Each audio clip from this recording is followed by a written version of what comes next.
Hello everyone, তোমরা সবাই কেমন আছো? আমিও ভালো আছি।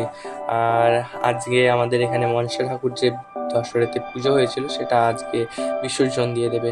সেই কারণে আমরা যাচ্ছি। চলো তোমাদেরকেও নিয়ে যাই আমাদের ওইখানে। আর তার আগে তোমাদেরকে একটু মাকে খুব দেখিয়ে নিই। চলো মাকে দেখে নাও, কেমন লাগছে জানিও।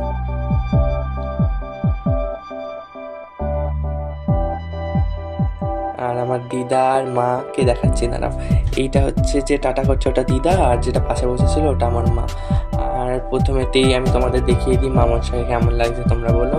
আমাদের এখানে সব থেকে একটা পাড়ার খুব সুন্দর মনসা পুজো করে আমাদের পাড়ার লোকেরা মিলে। দেখো কত সুন্দর হয়েছে মনসা ঠাকুরটা। তোমরা একটু জানাও তুই মাকে কেমন লাগছে। আর আজকে একটা রয়েছে যে কালকে যেহেতু আমি সকালবেলা অতটা টাইম থাকে না, সেই জন্য আমি ঠিক করেছি যে মায়ের শাড়িটা আজকে চেঞ্জ করে দেবো। তো মাকে সাজাবো বাড়ি গিয়ে। আগে এখানেতে একটু পুজোর যা যা এখানটা বিসর্জনের জন্য যা যা হচ্ছে একটু করে নিই, তারপর আমি বাড়ি চলে যাবো তাড়াতাড়ি।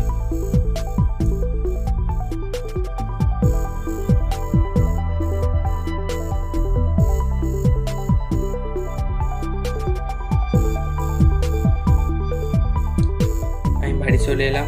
মা আর একটু পরে আসবে যেহেতু বরণ হচ্ছে। আর বিছানাটা আমি গুছিয়ে নিয়েছি, এই বিছানাটা আমার গোছানো হয়ে গেছে, আমি শুয়ে পড়বো এবার। আবার দেখা হচ্ছে কালকে সকালবেলায়।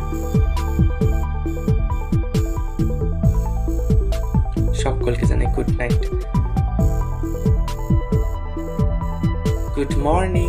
কেমন আছো তোমরা?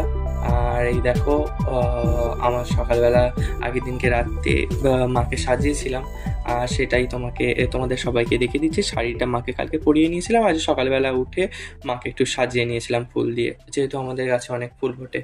সো আজকের জন্য এতটুকুই। দেখা হচ্ছে আবার একটা নেক্সট ব্লগে। Tata, bye bye.